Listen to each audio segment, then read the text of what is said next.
Good evening, everybody, and welcome to the podcast. This is Real Talk Tuesday. Tonight, we have on Mayor Frank McClary, and we have a special guest on tonight. That'll be County Councilman from Williamsburg County, right across the county line there. Councilman Torrance Wilson from District 2. Um, he'll definitely be on here tonight. To add to the conversation, we got a very important conversation tonight. Very, very, very important conversation. Way more important than that foolishness that took place last night. So, if you want to know what it's really about, hang around tonight and please join this conversation. Um, this conversation is very important, and I got some really good information to put out there tonight. But I want to start by saying congratulations to these young ladies that have won the state championship representing Andrews again on that Drake stuff, that back to back, that kind of thing. Um, these young ladies again last year. These are some of the same young ladies that went down to Louisiana to play in the World Series, and here they are again representing the Big A. Got that big A across the chest. And there they go again, done won in the state championship once again. Again, a lot to talk about tonight. Also, got some announcements here to make. Andrews Elementary, Tylen's Health Georgetown Family YMC After School Program. Andrews Elementary, register now. Okay, register now. Begins in August. And these are the type of programs that are definitely important. Um, you know what I mean? These are the type of programs that's going to help raise that overall score of the school. But here's the thing about these programs: these kids cannot sign themselves up, because I bet you if they could, they would. So it's going to require parents uh, participating. Okay. And I think this is the second or third time they're bringing this program back. So we need to get some people involved in these programs. Okay. It's one of them things. If you don't use it, you will lose it. And we have a fire and flood relief for Miss Peggy Cumby. Okay. And this is going to take place. Man, I wish I could read this writing here. I can read that menu though. I could definitely read that. This Saturday, July 13th at 12 noon. Okay, let's help Miss Peggy Cumby recover from a fire. And so, listen, you know the cook's gonna be out there, so the food's gonna be out there. Come on out, Andrews. Let's do what we do. Let's show our love. You know what I mean? Let's do what we do. A community united stands strong together. All right. So that's one thing I do know about my community is that in a time of crisis, you know what I mean, we might not always be, sometimes again like the foolishness I was involved in last night, but beyond all of that, man, this is one of the places on earth that I know people rally around and step up and help out. Also, man, I got this right here. This is some good information. Williamsburg County EMS, and we're always talking about EMS, which is going to lead to another conversation here. Williamsburg County EMS is currently hiring full-time paramedic shift supervisors for $61,915. Paramedic crew chiefs, $58,377. Advanced EMT, $50,412.26. And I guess basic EMT worker for entry level, 45,000. And I mean, 45,000 for any kind of entry level job is it's to me, I don't know. we have to sign, and it says we have a sign-on bonus for full-time and financial assistance for educational advancement. So if you're looking for a career change, this is probably a great opportunity. I'll put this up again a little later as we move along. Also over in Williamsburg County, and that's for my people right there on that county line road, living right there in Andrews. Uh, look at this job fair, Williamsburg County. All right, featured positions. They got the sheriff's office, detention office, uh, Cummins Mag. Okay, so that's the Cummins engine, the manufacturing, and the guest that I have on tonight is going to be able to get into detail about that, ASE certified and all that stuff like that. But transit system, emergency EMS jobs, forestry commission, McCloud Health. I mean, there's jobs in Williamsburg County. You can go to Williamsburg County Recreation and Recovery Center. As the address for that is 2084 Thurgood Marshall Highway, Kingstree, South Carolina 29556. This begins July 30, begins July 31st. Join us 9 a.m. to 1 p.m. Okay. It doesn't have a phone number here, but the flyer will be posted on my page here. And again, good information, the type of information we need, right? And so let's get this off the screen there. And let me bring up the mayor of Andrews, South Carolina, Mayor Frank McClary. How are you this evening, sir? Hey, not too bad yourself. I'm doing pretty good, man. Considering all the work, But I am so thankful for it this time of year. You know what I'm saying? It's fortunately we got a lot of people moving down that don't like bugs, that really don't like bugs. Absolutely. Yeah, they're becoming a problem. I'm starting to see some a different kind of bugs this season. I don't know what it is. I don't know if it's these little sink bugs or whatever the case is, but they are very busy. So we'll probably Out of the drains. yeah, those fruit flies or some Yeah, crazy well, no, it's not fruit fly, it's drain gnats, drain and bats. yeah, I'll stop through and take care of that because what it is you don't use your sinks a lot. Yeah, You that's don't, true. and so what's happening is they come out of the when you do use the sink and then that stuff that goes down the drain and then that collects around in that pipe, that's what they come out of. And if you don't every day washing got different soaps and different things going down the drain every day, Yeah, it they'll develop. But yeah, some it's busy pretty, bodies, man. yeah, pretty easy solution. But we'll get to that. We'll get that done. Listen, I seen this right here. I was watching the game on Miss Skipper's page. State champ, when they took the championship. Hey, these young ladies are something special. This is their second year back to back state champions, and they'll be headed off to I think it's Prince William, Prince William County, Virginia, on the 19th of July to compete in the World Series, and I'm Again. sure they're going to do real well. Yep. Yeah, that is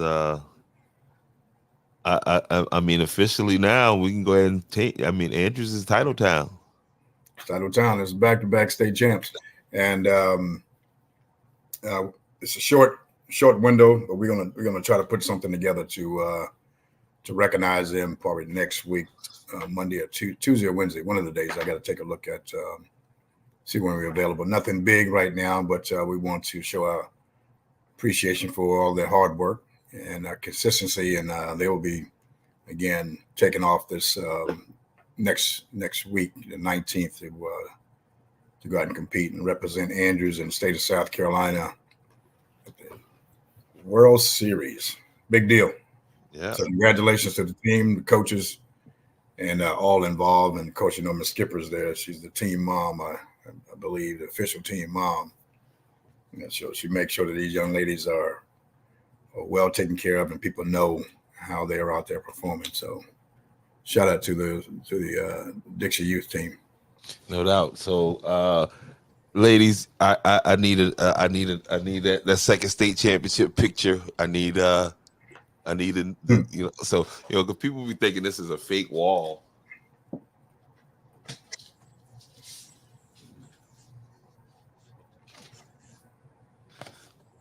It's not a fake wall. Yeah, Okay, those are champions. those are champions. So I'm starting the collection right here, baby. Yeah, matter that's of going to be fact, worth. That's going matter to of be worth fact, something in a little while. I'm gonna get them young ladies to sign this one and the next one. Yeah, that's what's up. Yeah, I shared a couple of pictures from last year. If I'm not sure whether you received them or not, but some pictures from last year um, from the celebration. Actually, the team photos from last year. Yep, I should have them somewhere. I got them, but I don't have this. Actually, I got them here right on this terabyte here.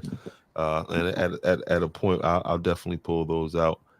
Um, let me see. Where'd you send And them? I think, Oh no no yeah, no no no. on your inbox. Okay. Well, they hadn't come through yet. Hmm. Yeah. Also, And I would say this too. I'd say reach out to the coaches and team if you can support them, because it's not cheap traveling with the team all the way absolutely. up northeast. So if anyone wants to contribute donation to their travel, because they'll end up staying. Hopefully they'll be there for a while until the championship, and so they're going to need some assistance um, to make sure the young ladies are taken care of. Yeah, and real fast, fundraiser right here from Miss Peggy this Saturday. Yeah, yeah, and everybody know Peggy, and she's probably has the biggest heart in the town in terms of giving, and especially for our kids, and how she get out there to um, collect toys and present toys to them, put on events for them, and and everybody knows she has a big heart. Well, this fire, obviously caused a lot of damage um, to her furniture, household goods, and those kind of things, and she's actually been out of her place for some time now, waiting on the repairs and some other things to take place. And so I want to give a shout out to Miss Lana for stepping up and putting something together here so we can help raise some funds to help her through this time of crisis. And so if you live in Andrews, you have been touched in a positive way by Miss Peggy Cumby. So let's not hold back in supporting her to get through this tough time. So the event will be Saturday, as you mentioned, Mm-hmm. and don't have all the details yet. I'll be working with talking to her soon, but we can get out there and support this effort to make sure we take care of one of our own. Absolutely. And let me go ahead and bring our guest up tonight. We got a guest tonight that's going to be joining us for the conversation Oh man, tonight. Councilman Wilson, how you doing, sir? Councilman Councilman Hey, Torrance good Wilson, evening, gentlemen. How y'all doing? All doing right, all good, right. doing good. And man, salute to you, Councilman. He's out there.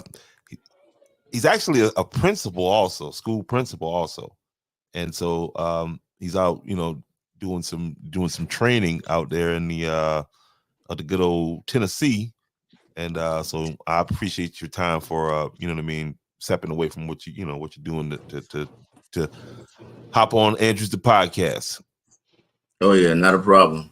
Absolutely, man. And I appreciate you sending over this information. You want to talk a little bit about that, about this EMS, the hiring. That's a Yeah, well, is it a big issue in Williamsburg County? Um, it's definitely an issue. Looking for persons to fill those roles, to help with our citizens when they call in and say they need help from our ambulance service. So it's definitely a need, and we can get our citizens if some of those young folks, if they're looking for a career path. I mean, this is one that they could definitely embark upon and make a great living with it. No doubt, no doubt. Yeah, the EMS. We're gonna get back into that conversation again at some point tonight, because that's a hot button topic over in in our neck of the woods over here, just across that county line. Um, and so we see that you guys in Williamsburg County, again, job fair coming up on July 31st. Um, and it's a lot of positions open, a lot of opportunity Uh, for some people um, to take on some jobs that and they paying now, obviously. oh, definitely, man. From the sheriff's office, detention center, all the way down. I mean, we just have availability of of jobs that like I said, someone who's looking to embark upon a career, they can definitely get one started in Winsburg County, in any of those areas. No doubt, no doubt, man. All right, so and Mr. Gibson, if you are listening, if you want me to, I'll call you. Just text me, and I want you to join this conversation that we're about to get into. I'm just kind of just going to shift into it. It's something that I actually touched on last night a little bit, about there are situations, and there are results from us not, and I say us, I mean Black people not participating in the last round of the census. Okay. And so what are some of the effects? Um, what are some of the what how does this affect us, the everyday person, and why is that Well, important in this conversation? Why I, is this I important? know how it's affected Williamsburg County tremendously, because we're missing out on a lot of the things that we're able to get. We weren't able to capture a lot of the um, socioeconomic persons that we need to service, because a lot of people did not participate in. And I mean, it really drove us into another category, um, because you had those persons who were making a higher salary. They did the census, but those persons on a lower economic status, they did not do the census, and so it gave the false sense that Winsburg County has a higher bracket of income than it really has. And so with that, I mean, it kind of knocks you out of a lot of opportunities for grants, um, things of that nature that you need.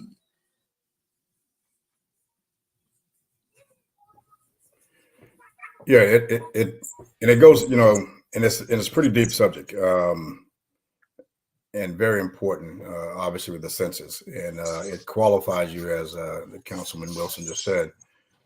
It gives you an opportunity to qualify, especially in these low to moderate income areas, qualify more for grants. And you're gonna, and you just don't. I don't care who you are or what, whether you're the county or a municipality, you are relying on grant funding to help you maintain your respective area. That's the bottom line. You're not going to be Yep. able to afford it with your budget. And so when we are not active and participating in the census, it impacts you across the board. Um, and on top of that, we start talking about on the political side, um, 2020 census, and during that time, lines are redrawn again because they're looking for that balance in the population to ensure that it is not, to your word, gerrymandering, where now there's a political manipulation going on for these politicians to have some advantage. Yep. Andrews is affected greatly by that, and we'll talk a little bit about that. Bottom Mm-hmm. line is, when you have a predominantly, white or Black district, then that's all who's going to be representing. You'll see consistency in voting, and in terms of who is selected by race into that particular district. Right. And that is not, that is not the way the systems is set up. So in Andrews, where it's split with two, having two representatives, one in District 3, District 5, it's always in District 3, it's going to be an African American, or chances are people get out and vote. And then District 5 is always going to be someone Caucasian. That's not the way it's supposed to be. Make these candidates get out here and work and explain to you what they're going to do, what they can do for your district. It should be competitive, but it's not. And so and I'm sure, Councilman can speak to this too. You saw during the 2020 census, you saw a lot of lawyers getting involved in NAACP because you have these state level officials or trying to make it easier for them to get reelected. Well, it also impacts the county reps.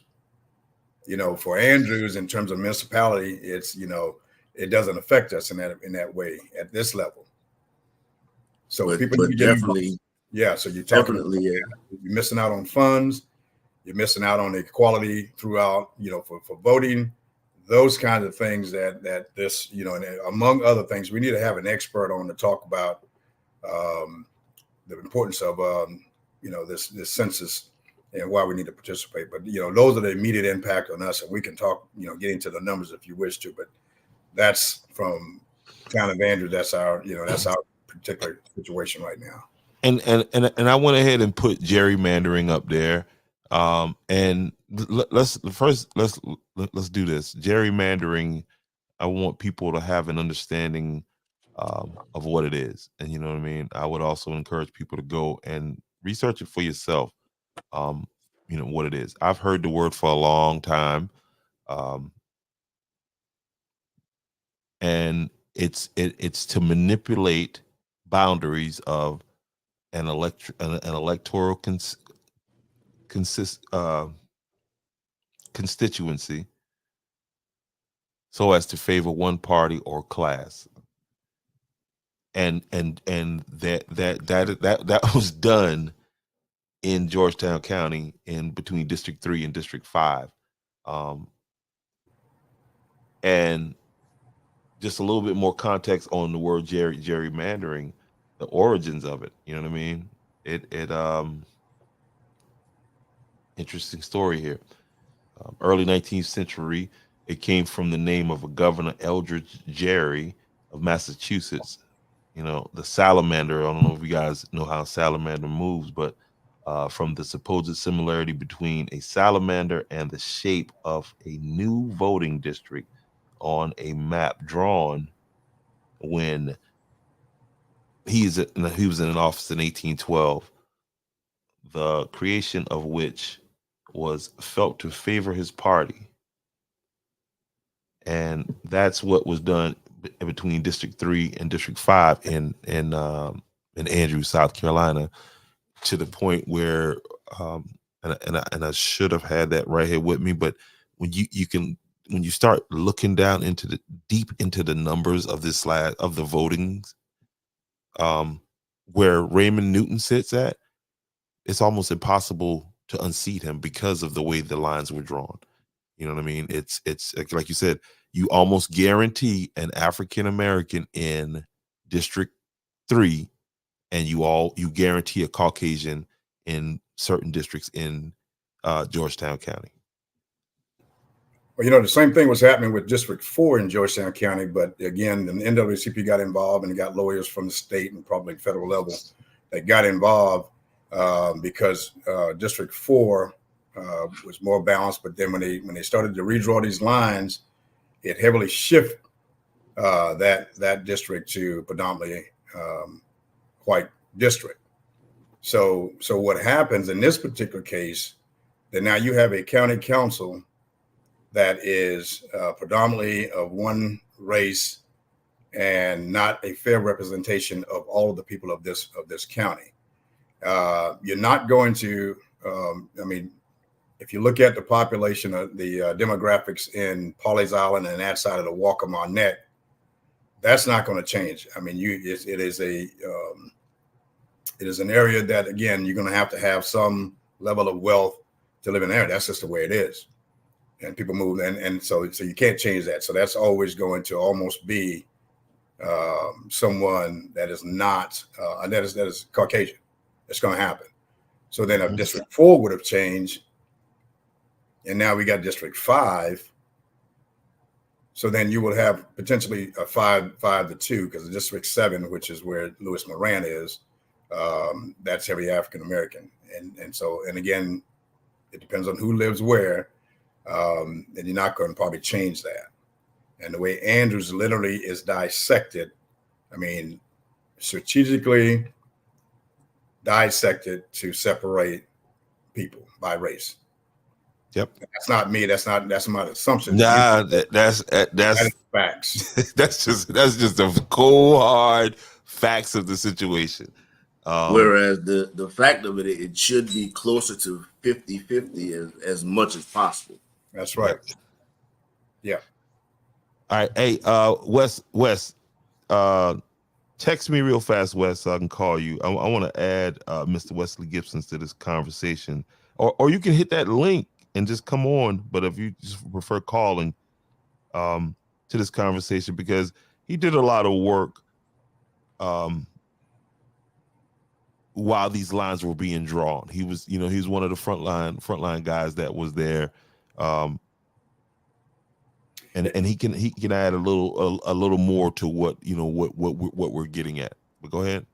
Yeah, I'm just saying it, and I know some will wonder why is this, and why are we having this conversation? It is important, and just because it's been this way for so many years doesn't make it right.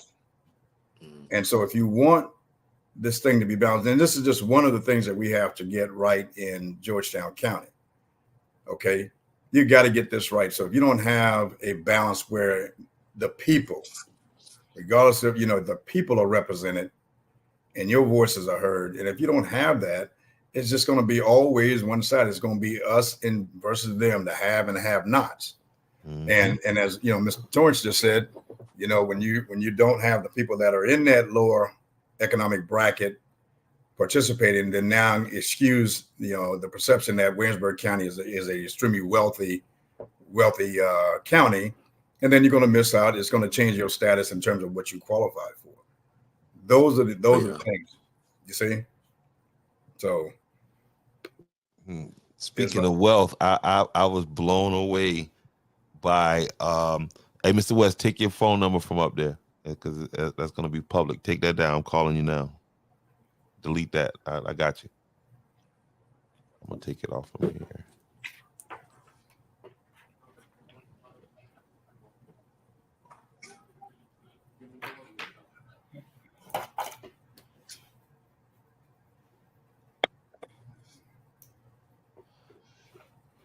Yeah, speaking of wealth, I was blown away in the difference, like the how the wealth difference between Georgetown and Williamsburg County. When Councilman comes back, I was asking about the what was their operating, you guys' operating budget annually, and what's your annual for this last budget that you guys had come up? What was that? It's a little over 26 million. A little over, and 26 so that's the total budget that we have to operate. All of the services that we give to the citizens of Williamsburg County. And land mass wise, Williamsburg County is the largest county in the state. No, it's the third largest. Third largest. Okay. 930 some odd square miles. Mm. Wow. And so, when you start talking about services and maintaining the level of services, there has to be something that changes to ensure that happens. And it's hard to do that on a small budget. You got him. He's live. All right, I got you. You guys can hear him. Okay, Wesley, yeah. You're live. I just wanted to bring you into the conversation. But go ahead and finish your point, Councilman. Yeah. So just to my point, when you look at those services that you offer to citizens, that takes into account that budget that you have, and so we offer a lot of services to our citizens, but you have to be able to maintain those services within that level of that budget.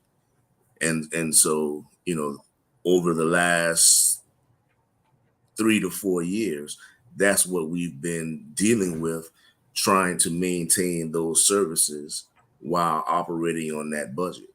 And it's always a toss-up, because you want to make sure that citizens, tax-paying citizens, have the services that are available to them, but you definitely need to ensure that you have someone to render those services. And so then you get into what we talked about earlier, which are those persons that we need to employ.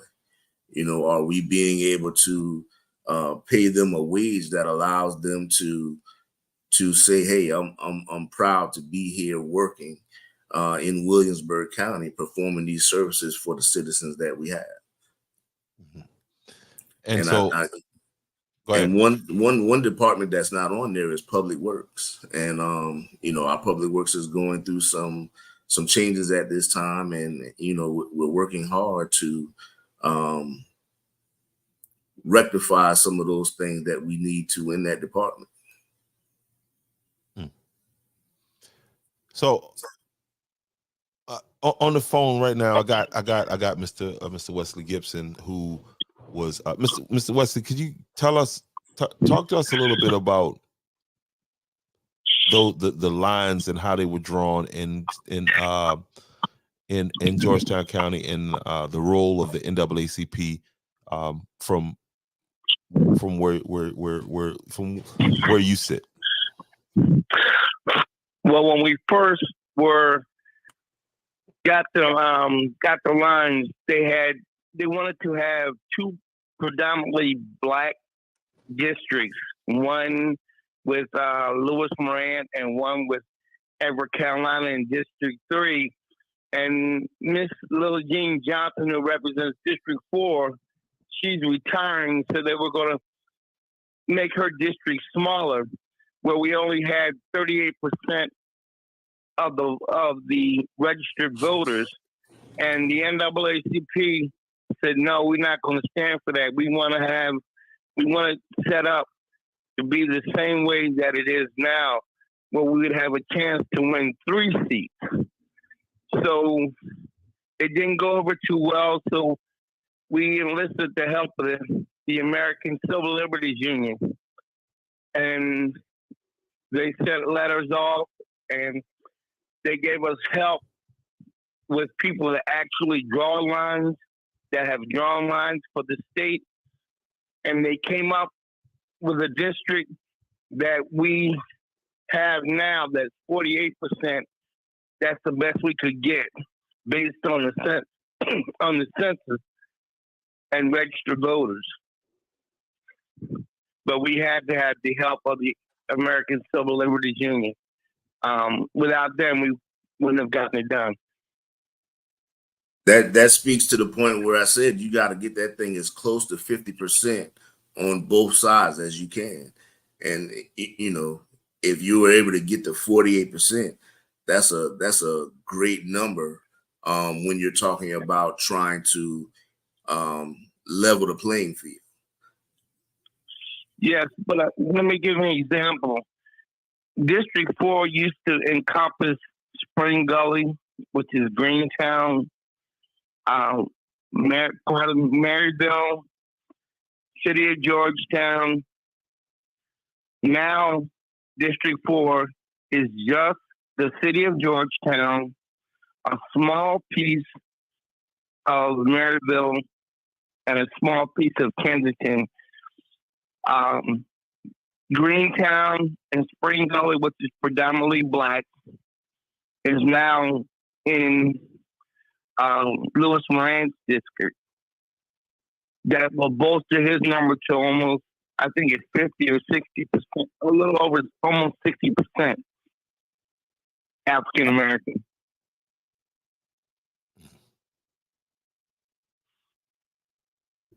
Hey, but one of the key things you mentioned there, and it's based on registered voters. Mm-hmm. So we're not registered. That's the other part that we're failing miserably at, is even just being registered to vote. Give yourself, if you're not, and we know how it works in South Carolina, you have to be registered within 30 days of an election. Mm-hmm. You're inside that 30 days, you're not going to be able to participate in that particular cycle, that term, I should say. So let's do that. I mean, I could, in my experiences and what we witness here, there's a lot of people that just not registered, don't really know what district they're in and who the district rep. So we have to get involved. This is vitally important. And go ahead. I'm sorry, Mayor, and I just want to get this in here. There's a lot of people who have felony convictions on their record, and they think because they have a felony conviction that case has already been adjudicated and done with. And if you're not involved in any election crimes, then you can register to vote. Okay. Challenge me on that if you think I don't know what I'm talking about. As long as they're not on probation and parole, they can vote. Exactly. And a lot of times, the only thing they just need to do is simply register. Yes.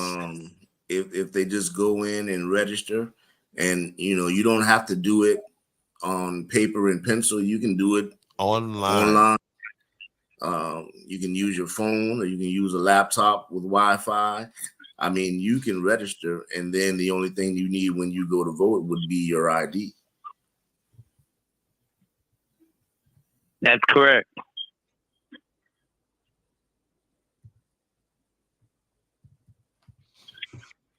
So so the NAACP, what was their position? Were they okay with the lines? No. As why you had to?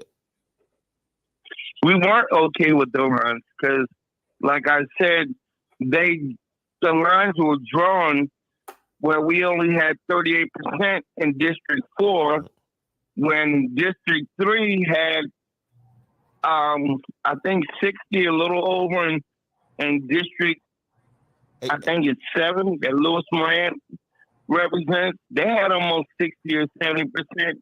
And the third seat, which was Miss Billie Jean's seat, was only at 38. So we weren't happy. And so when you say 38%, you're talking about 38% of registered voters of a particular party, right? Right. Okay. And then just like to the mayor's point, of that 38%, how many of them going to act, they got to actually come out and vote. You feel what I'm saying? So what you're saying, if if there's a district and there's, 48%, you got 48% in there, you really got to push, you feel what I'm saying, to come out, because looking forward in November, I'll say this again, there's going to be some motivated voters, and they're going to come out, and they're going to come out in droves. Let me give you an example. If the voters in District 4, City of Georgetown, do not get out and vote, I'm talking about the public housing, apartments, the people of the city. If the people of the city do not vote, we will lose that seat. Definitely. Because we have no other constituency other than the city. It's the city and part of very little part of Maryville and very little part of Kensington. Whereas when we had Greentown, which is Spring Gully, that would always take us over. We don't have that now. Hey, I mean, we had to draw the line that way. That's the only way the line could be drawn to give us 48%, without taking everything from District 7 and District 3. Hey, okay, and imagine this: your worst case, the outcome of this election at the county level. Worst case, you could potentially have one African American that's on the county council. Louis Morant. Yes. And I mean, that's not again, you look at the demographics of this county, that's not a fair representation of the people. But if we sit, as Mr. Wesley just said, if folks sit back, don't get registered, and don't go out and vote, and don't challenge even when you're not allowed to vote for whatever reason, someone at the poll, if you don't challenge it, it's the same thing. Don't get frustrated with it. You got to stay the course, because if you're not paying attention to what's happening right now, then you're going to wake up November, the day after, the Wednesday afterwards, and you're going to be, unpleasantly surprised. And guess what? And you're going to be that way for another at least 2 years until the next election cycle. So, well, you have until October 6th mm-hmm. to get folks registered to vote in the November election. You have, for absentee ballots, you have until October 25th to get persons ready. And emergency ballots, you have until November 1st through the 5th to get those in. But definitely October 6th is the date to get people registered to vote. Yeah. And get them out and vote after that. If we're asleep at the wheel, it's going to be a problem, because there are conversations being had to shift the playing field, to unbalance the scale. Okay. Mm-hmm. And so where we're here talking about it in the open, which is great. We all need to take heed and get out here and get registered and do our civic duty, and ensure that you whomever you are, you have representation of someone you want to be represent you at whether it's a municipality or the county or the state or at the federal level. You can't do anything until you vote. Simple. It's a shame. It's a shame that the work that the Department of Justice did back in the 70s to ensure that there was Black representation in the county of Georgetown is almost going out the window. We're in danger of having, like you said, just one representative on county council, and that's the chairman. And with all the houses that they're building over in his district, he'll soon be untouchable. extinct. Yeah, go ahead. I'm sorry. Right. No, you're absolutely right. And I will tell you personally, I went out to ensure, because I believe in having representation. I went out seeking to ensure that our council at the town level had a balance. I personally did that. Now, everybody's not going to agree, and some of it worked out, some of it is a pain in the fourth point of contact, but it is important. You don't go out and get someone in there who's going to agree with everything, but to have a representation, someone who that people feel comfortable going to say, hey, this is not happening. And that's what it's all about. And it comes down to, of course, the majority rules, but have somebody on there that represents the makeup of your county or municipality. That ain't going to happen. You look at what happened in Georgetown, the city of Georgetown, because they sat back and allowed things to happen. There's a lot of infighting going on, and you wasn't, you didn't take it serious. And if they do it again in November, you're gonna get the same results. And Mr. Gibson, correct me if I'm wrong, even that shift in District 4 moved the lines to more of a so now you have a pretty, they have a pretty good challenges coming in. You got a millionaire that's going to be running, and so it's crazy. The other side machine, the other party, the machine of the other party, the individual running is the ex-county councilman's son, and they're millionaires. They got money. And money wins races in Georgetown County. So we really, we're stuck with, if we don't get the people of the city to vote for our candidate, we've lost. So that's a monumental task. We're up to the fight. We're going to knock on every door, more than once. Yes, that's just the bottom line. And I don't know. I'd be interested to hear from Councilman Wilson. How the makeup of your council, and again, in terms of population, people, it's much less than Georgetown County, Georgetown. but still, I think we did a pretty good job when with the numbers that we had, making everything as even as possible on all 7 districts.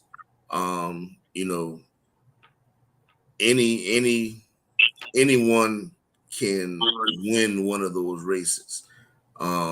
It's simply just not the population that we have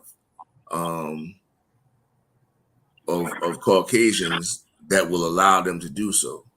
And so in many of the districts. And so, our plight is getting people out to the poll to actually vote. If we could get people out to simply voice their opinion, we would be miles and miles ahead. I simply just think back to what one of my late mentors said. She said, I went to jail for people to have the right to vote, and to not exercise it is something that just blows me away. Because you have people fighting to take it away. I mean, at every twist and every turn, the federal and the state level, you have persons trying to knock the vote away, trying to take the vote away, trying to make it difficult for people to vote. One of the best things we did was to have that 2-week period plus that day to give people an opportunity to vote. And we'll come out strong, and we'll do those first 2 weeks, but then on the actual election day, no one will show up. So it's just mind blowing to me how unimportant it is to persons. So that's one of the plights that we're definitely dealing with. As far as the census, one of the biggest things that impacted us was on the state level, with the lines being drawn, and of course that came from the lack of persons actually filling out that census. And so I'm not, again, I'm not trying to be Mr. Jamal here, but just from the political perspective, I'm trying to figure this thing out. I'm new to this game. And so I want to know from Mr. Gibson, who's been in politics a lot longer than I have, what is it going to take? How do we inspire people? I'm talking people in general. How do we inspire people to become interested in this? Because, and I'll just say this: if it's something controversy, this podcast would have had a ton of 50, people. I already know, that's a great question. How do we create that urgency in people? Because that bullshit last night it has nothing on what we're talking about right now. Right. But if you notice on my page, I'm always putting things out there, just like Project 2025. Everybody, I just tell people to Google it. If they see what it's about, this is what we're up against. But just like the representative said, they were hurt on the state level. We were hurt on the state level also.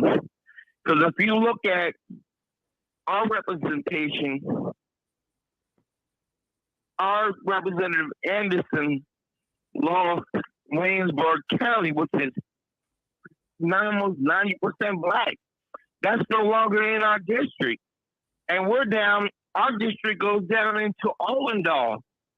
Who's moving into Arlington, but people from up north that don't look like us? That don't think like us. Williamsburg County.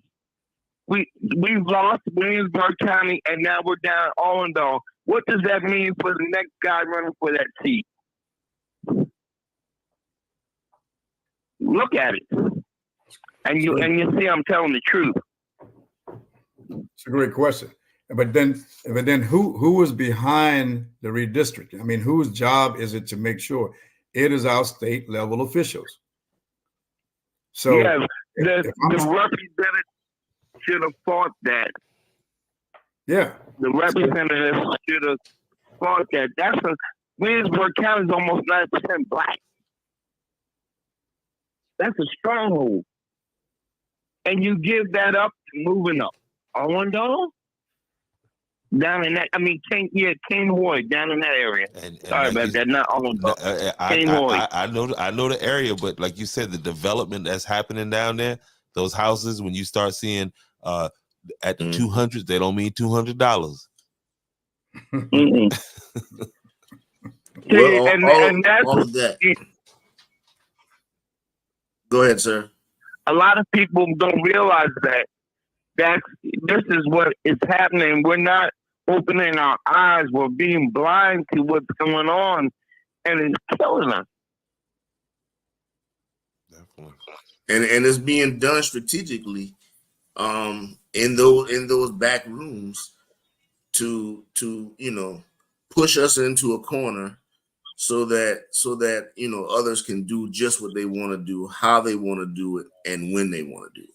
But to the mayor's point, how do we shift our people's focus from that bull that happened last night on this podcast to right now? There should be 100 people in here right now. You know what I mean? Like what is it? What's gonna have to happen here in America to create that sense of urgency that nobody's seeing that's happening? And November is not that far away. And America, I believe, tinfoil hat on right now for a little bit, I believe America will change in November fundamentally. And it's going to be at the local level that everybody's going to be running looking for help. Okay? Because that's where your help, that's where you're going to be looking for answers at immediately. And not having the right people in place when this thing pops off, and this is all tinfoil hat talk here, but this is going to be a lot of people suffering because of poor leadership, bad decisions, and just not being involved. Gonna get involved a little too late. Well, the first thing we have to do is just educate people, and we got to include our young people. We got to educate the masses, and we gotta empower our young people. If we don't empower our young people to begin to take over and to begin to give them responsibility, they don't feel like they have a place at the table. So we definitely have to educate people and empower our young people so that they feel like they have a spot at the table. I talk to young people every day, and they said, "What are y'all doing for me?" And why?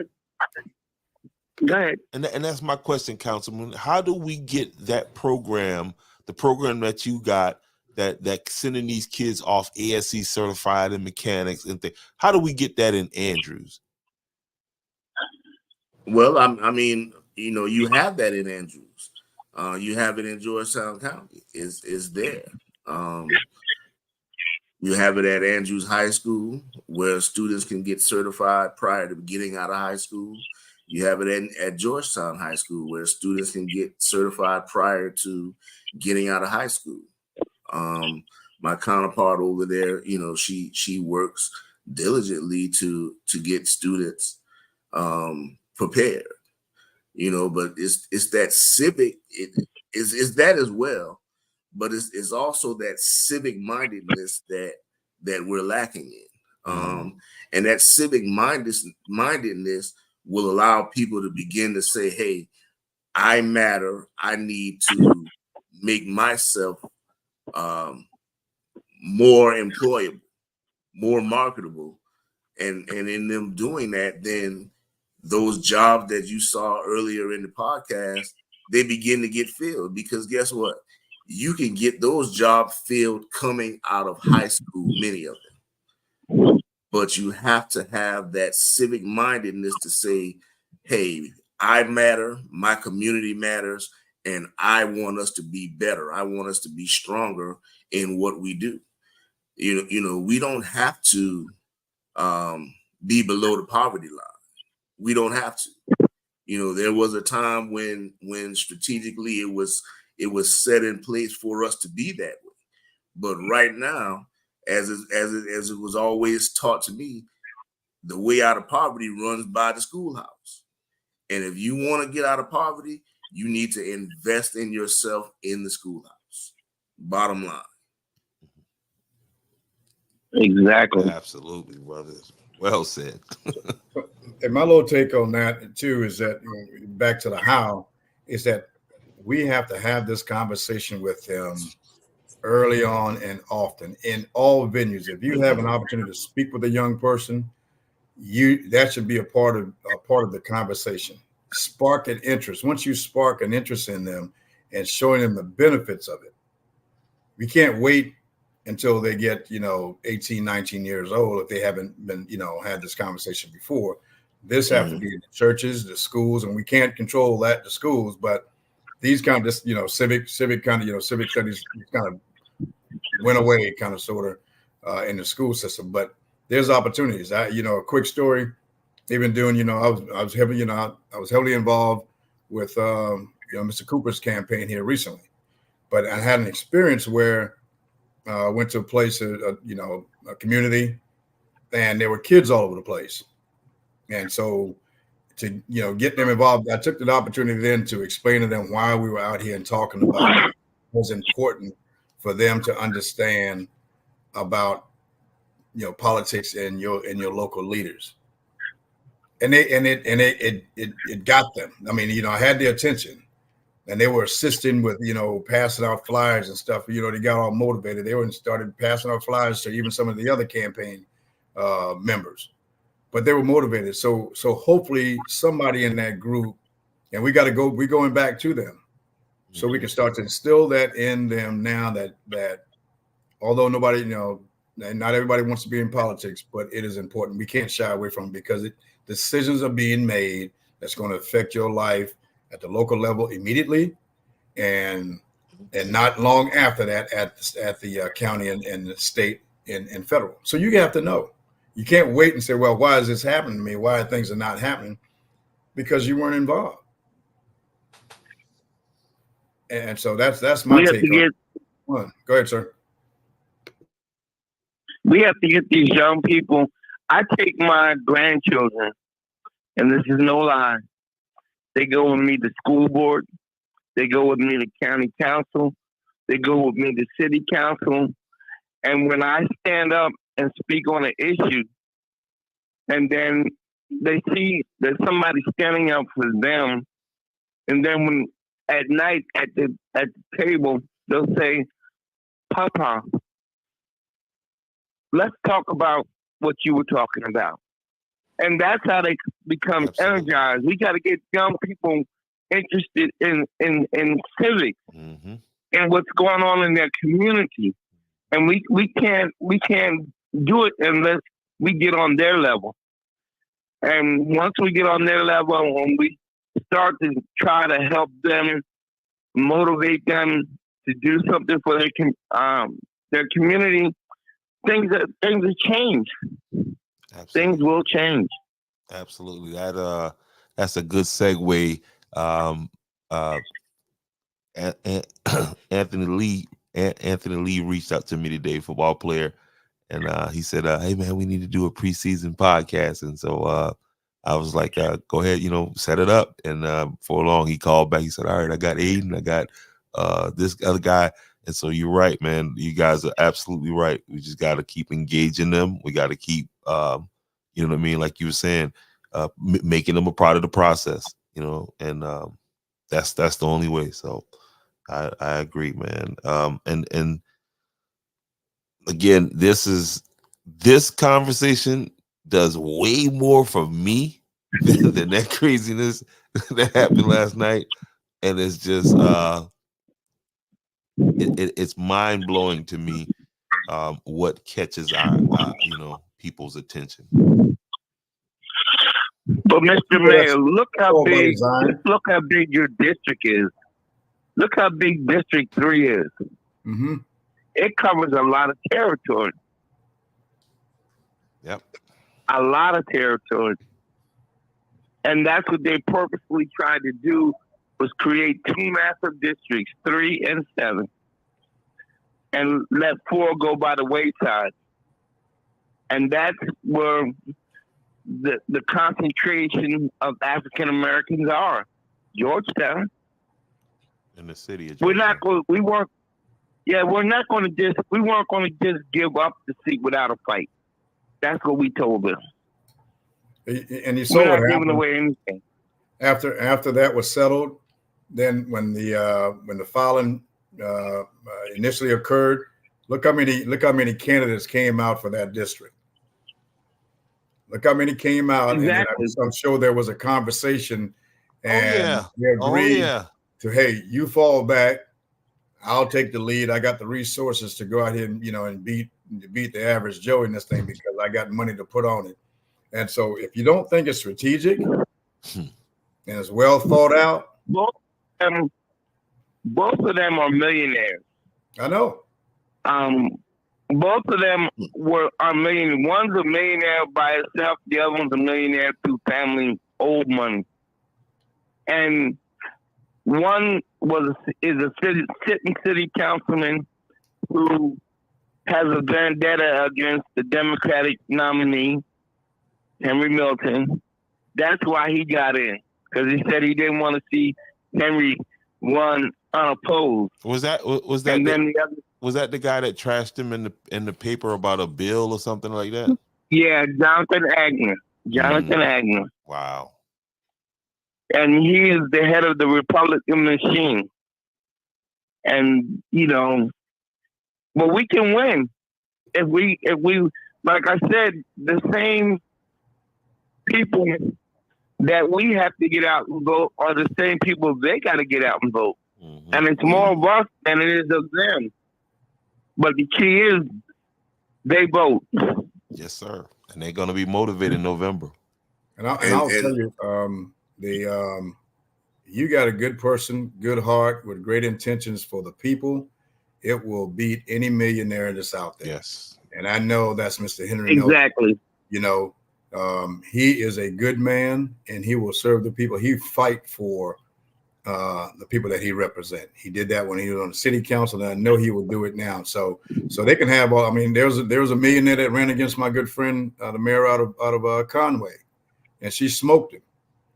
Be a good person. Just represent the people, regardless of what your color is. Always the people. Represent the people. Get out there and let them know who you are, and be genuine about it.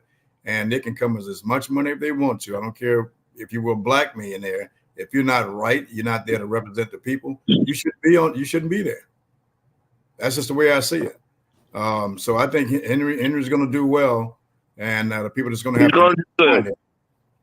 Because when you start doing stuff just for party or a particular, you know, race, whether you're black or white, you're already off to a bad start. Then the people are going to be left out because your agenda is not for taking care of the people. That's why Georgetown City Council is in such a mess right now. The 2 people that got elected have no knowledge of politics. And if you watch any city council meeting, just watch it online. They say nothing. All they do is raise their hand because they're part of the machine. They were just there, put on there just to fill seats. Yeah, man. Georgetown County and Williamsburg County politics. I tell you, who knew? Who knew? And it's all connected. It impacts what happens in Williamsburg County, especially in District 3. Mm-hmm. It affects citizens in Andrews and vice versa. So we got to come together at the municipality and the county level to do what's right. You talked about earlier about the ambulance. Well, that ambulance, the shortages in Williamsburg County and the missing ambulance out of Andrews, guess what? That left a bunch of vulnerable people vulnerable. I mean, right now, operating consistently, how many ambulances do you guys have in Williamsburg County? On a good day, we got about 2.5, but most days we have about 2 to cover the third largest landmass of county in the state. Oh yeah, and I mean, this council and the supervisor is scrambling, trying to come up with solutions so that this is not an issue.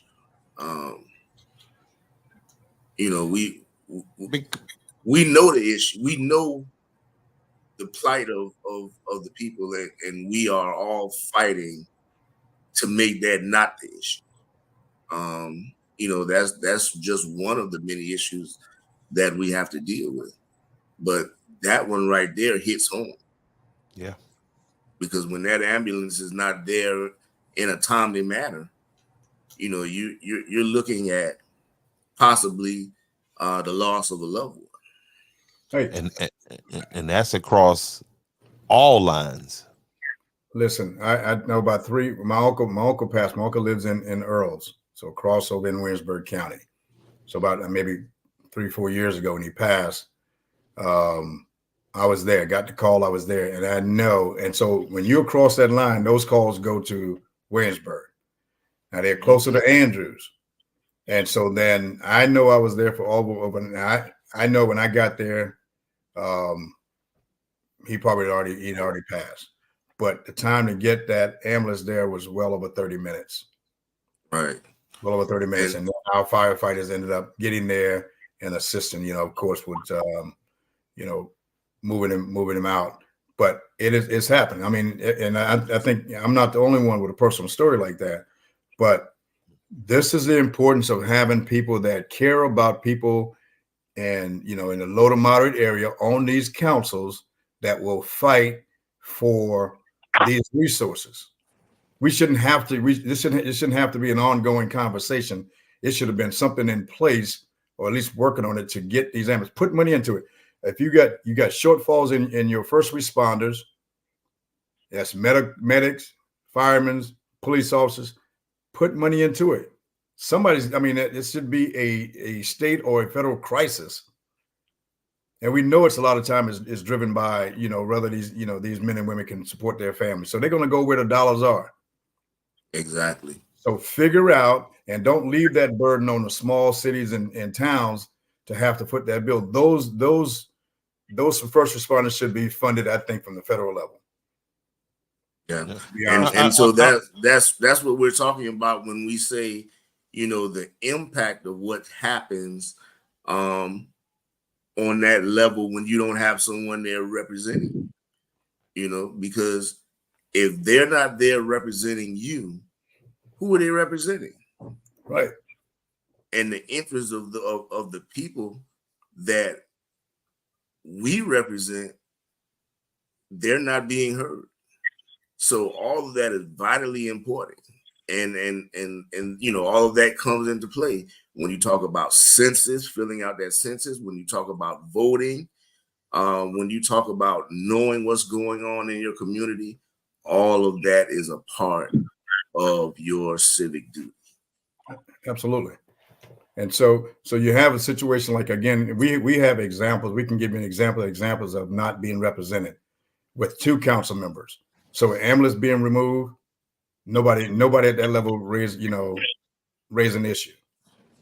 There's a building that was still had gas, connected to it for a very long time. It got torn down. This gas line was busted. You know, the operator on the vehicle got injured. There was no consequences for that. Mm-hmm. You have our storm drain. I mean, our flood mitigation project that was funded, and it's dead. It's stopped. All that should have been addressed by these folks who represent Andrews in both District 5 and District 3. So people wonder why I have taken a personal interest in supporting someone who I know is going to represent not just Andrews, but the entire district. That's what it is. That's the impact. Yeah. You know, and what's happened in Williamsburg County is just simply the shortfall of revenue.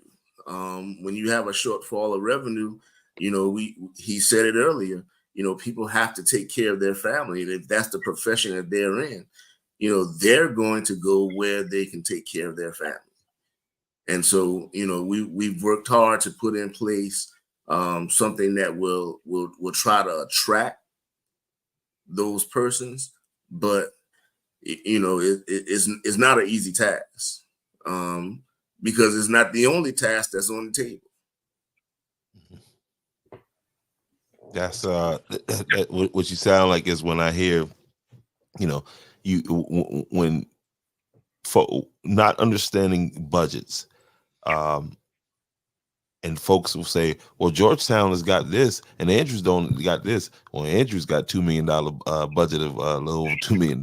And Georgetown has working with a $66 million budget, and they still can't get that right.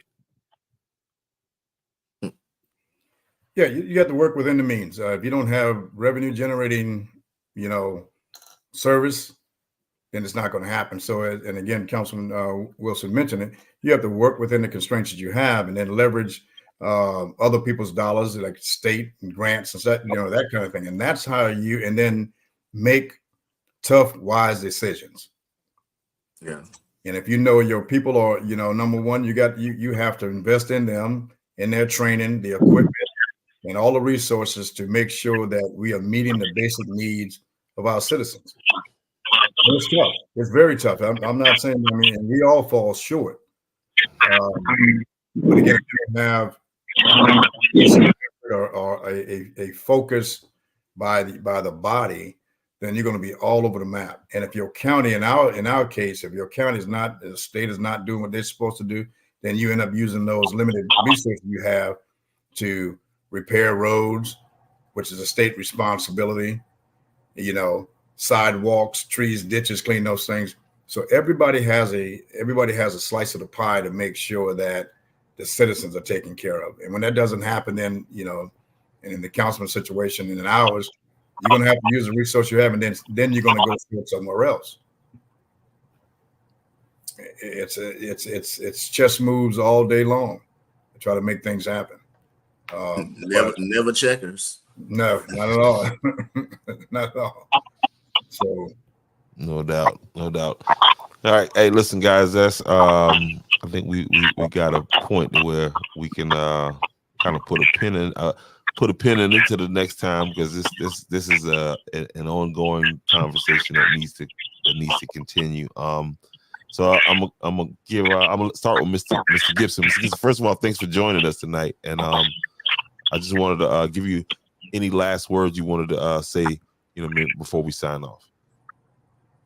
Yeah, we need to get motivated, get engaged, and get these young people to work. Give them something to work for so that we don't lose them. We're slowly losing our young people, and we need to get them motivated to work, because November is a very serious election from the city all the way up to the United States. And thank you for having me, man. It's all good, brother. We'll do this again. Yes. All right, Councilman Wilson. Yes. Just to, you know, reiterate again on those dates, October 6th is the opportunity to register to vote. October 25th is the last chance that you'll have to get the vote by mail. And so I just want the citizens of Williamsburg County to know that, hey, this council and this supervisor is working hard on those things that we fall short on. But more work is being done than it appears to be. It takes a little time. We started working on that Black River project, and the mayor can tell you, it's coming up on 2 years, and we're still not solidified with everything that we're going to do. We're all set now on our local level, but we're now waiting on the federal level to release those funds so we can start with some of those projects. So it takes time, definitely. And within that time, we'll continue to work hard for you.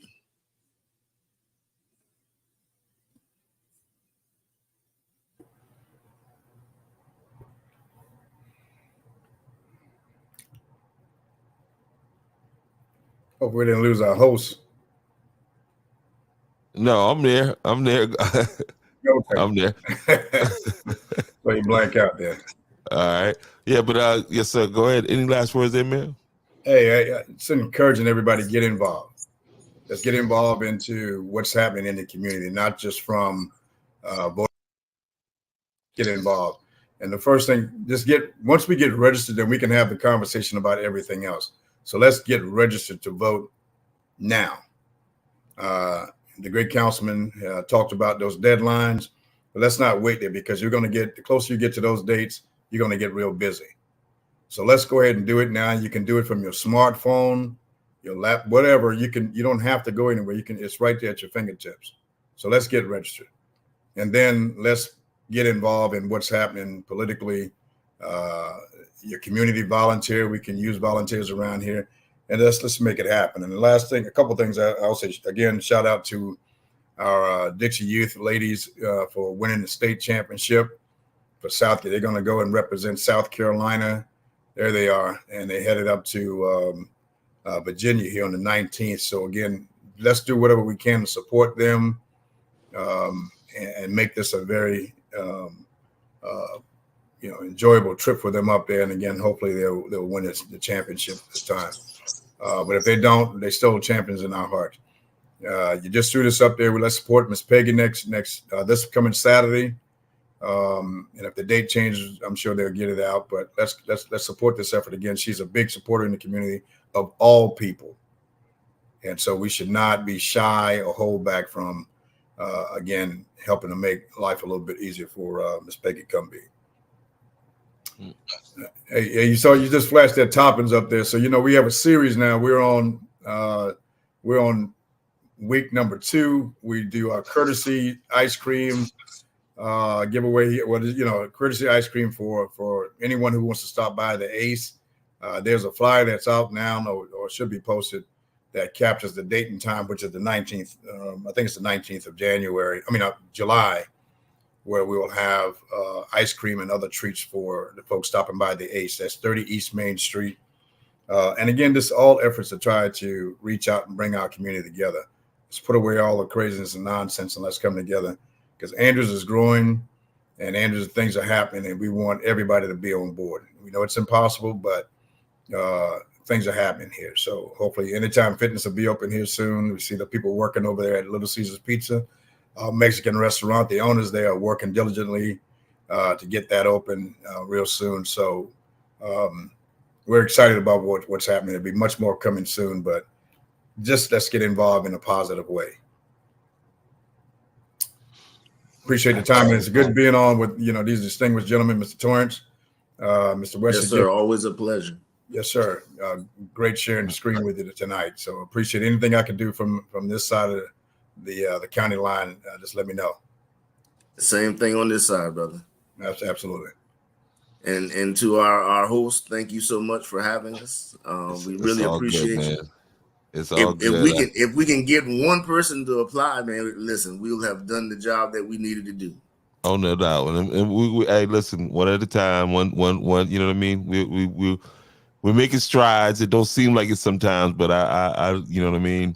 if I didn't think we were making strides, I wouldn't continue. You know what I mean? I'd be like, nah. But it's and I think what we're doing is is for a worthy cause. So I do appreciate you guys, man. Mr. Wilson over there in District 2, Williamsburg County. You know your girl Mika put that together. Your girl, the mayor of Bloomingville over there put that together. You know. But again, man, I appreciate you guys, and let me tell these people good night, and we'll be doing this again next Tuesday, Mayor. Mr. Wilson, we got to figure out a regular schedule so we can keep them folks over there in Williamsburg County, you know what I mean, in tune as to what's going on, you know what I mean. Tell old TY we can do something. We can do something on TY Christian News over there. Oh yeah, let's get it all together. Get it together. All good. I rock with that brother, man. You know, as opposed to, but anyway. All right, yeah, y'all have a good night, man. All right, appreciate you, man. All right. Yep, and that's what it is. Welcome to the podcast again. Please hit that like button, hit that notification bell, share this. Okay, if you're sitting there watching this, make sure you share this. All right, share this. This is the information that needs to go out. Right. I noticed some bunch of people came in early, and I guess they was looking for the drama, and then we started talking about some educational stuff, and they bounced out of here. But anyway, we're gonna keep this thing moving forward. You know what it is. November coming up. Let's not mess around with it. I gotta get that changed there. But you know what it is. Anyway, y'all have a good one.